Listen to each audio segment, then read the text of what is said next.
The real grade Gundam Epyon is the latest in the line of excitement embodied RG model kit from the series Mobile Suit Gundam Wing. True to its motto, this RG kit delivers a ton of excitement and value with its stunning looks, awesome transformation gimmick, and a pretty solid overall build. Having said that, let's delve into the specifics of what makes the RG Epyon another fantastic addition to the solid RG line in this review of the 1 to 1/44 scale real grade Gundam Epyon.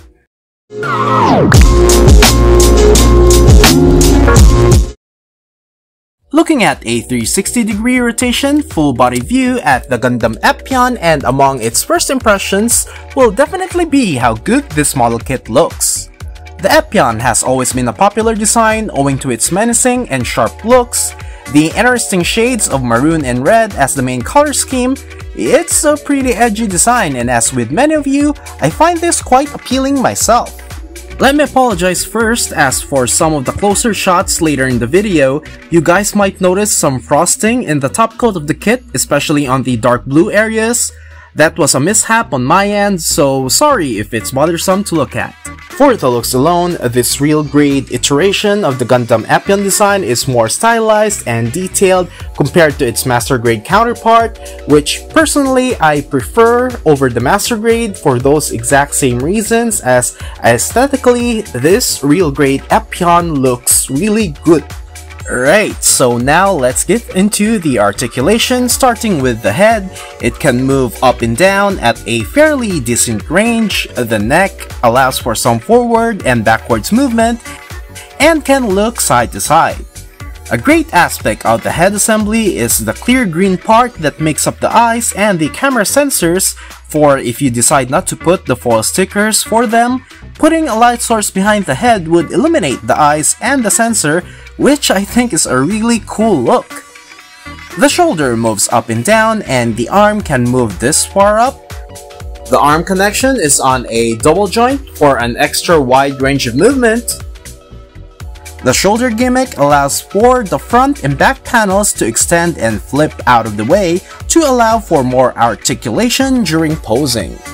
This will give you a lot more leeway in moving the arms forward and back, and this can be particularly useful when posing with a large beam sword, and I think it's a pretty useful feature. Going back to the arm connections double joint, it can extend fairly far outward to allow you to move the arm substantially forward, and a good range of backward movement as well. Looking at it from the back, you can see how far the joint moves outward.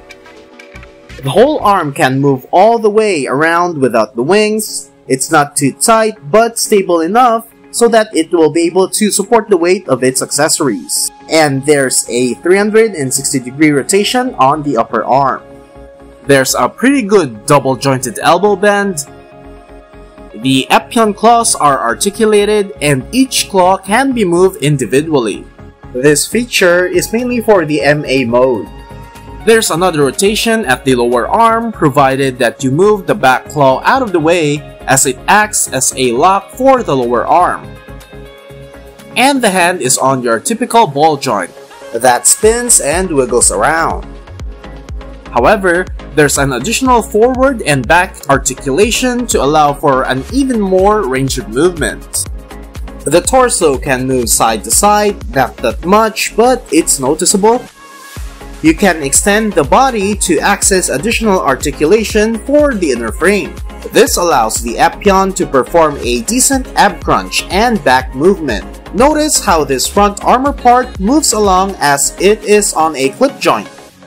We get an opening cockpit hatch by moving this yellow piece down. There's no pilot figure inside, and the body can turn a full 360 degrees completely unhindered. The side skirts can move out of the way, side to side, forwards and back, although forwards movement can be sometimes hampered by the front skirts. The front skirting armors can move independently of each other and has limited mobility in some areas, although it can move forward quite a bit.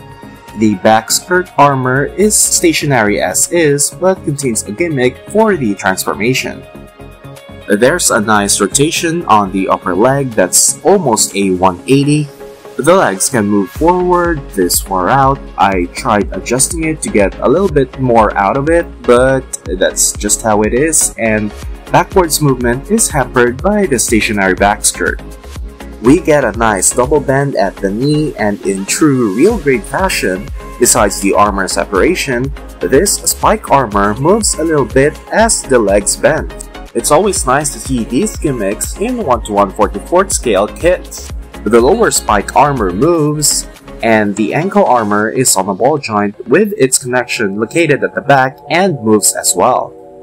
We get a toe bend at this suspiciously dragon-looking foot, and while the whole feet can move up and down, an interesting feature of this is that both the heels and the toe or the front part of the feet can move independently of each other and can both move side to side.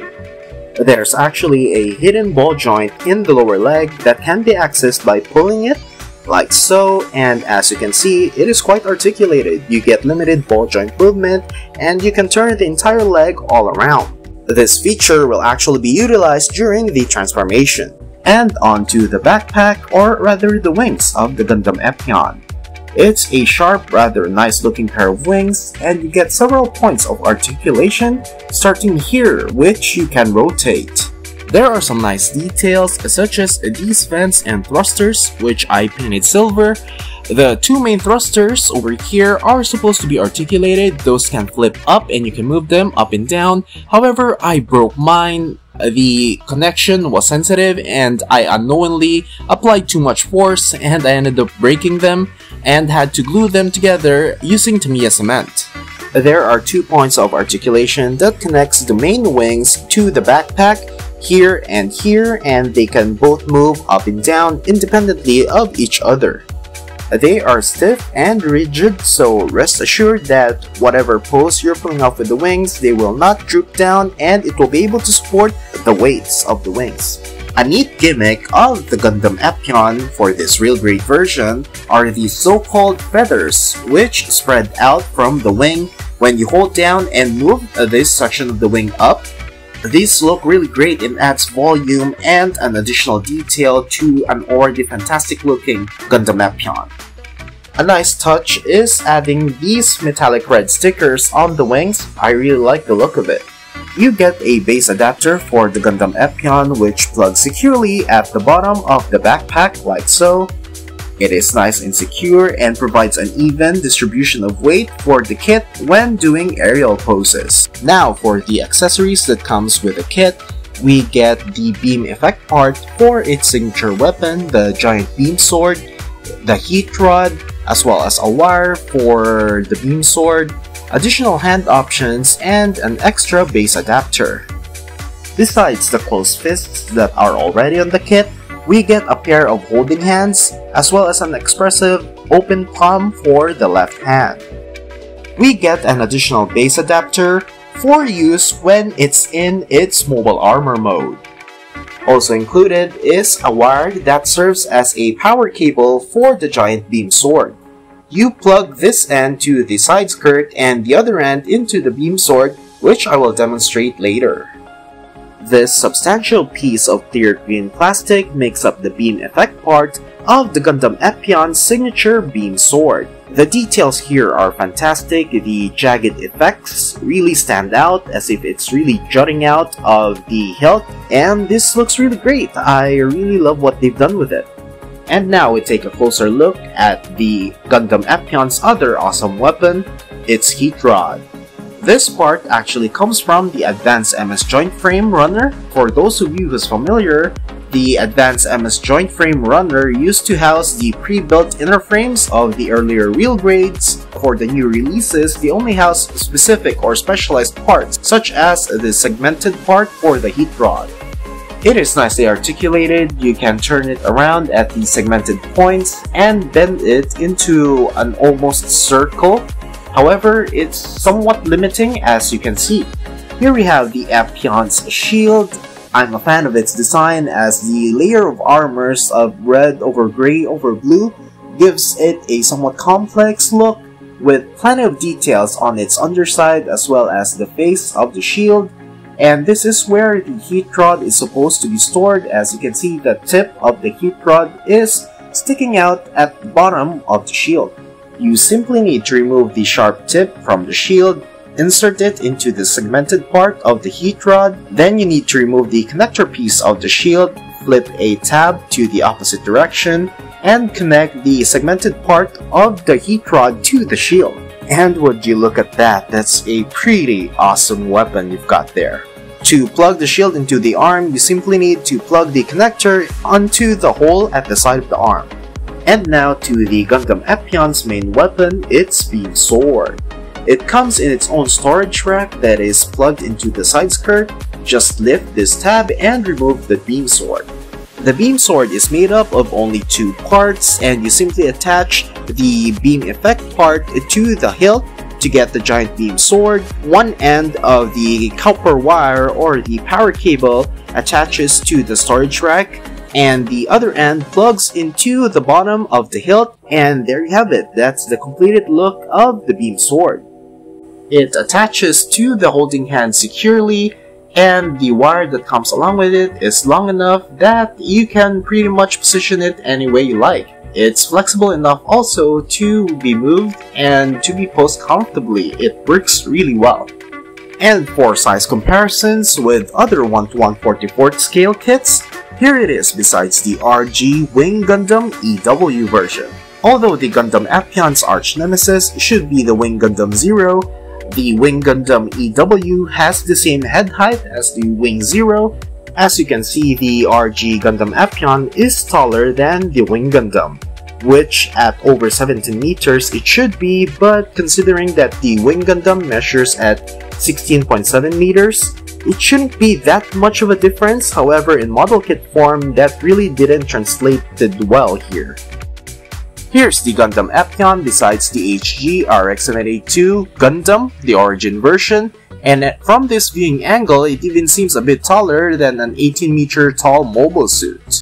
Going back to the After Colony timeline and to Zex's previous machine, here it is besides the RG Tall Geese. It should be noted that both units should be standing at 17.4 meters tall. However, as you can see, the RG Gundam Epyon is really looking a bit off scale here. And on the larger end of the spectrum, here's the Gundam Epyon besides what would be a 25 meter tall mobile suit, the RG Sazabi. Now let's transform the Epyon to its mobile armor mode, starting with removing the hands first. Then let's extend the wings and move it further out. Let's extend the back and front Epyon claws. I'd like to keep the claws a little bit articulated or fold them in a different way from the other just to keep it dynamic, and fold the arms like this. Then we unlock the front part of the crotch. As you can see, there's a seam running through the center of the back skirt. This actually opens up and separates. Be very careful when doing so as not to damage any joints in the inner frame. Carefully lift the entire assembly, including the legs, upwards. They're actually on a hinge connection, so you need to move the parts, or be sure to move the parts all the way.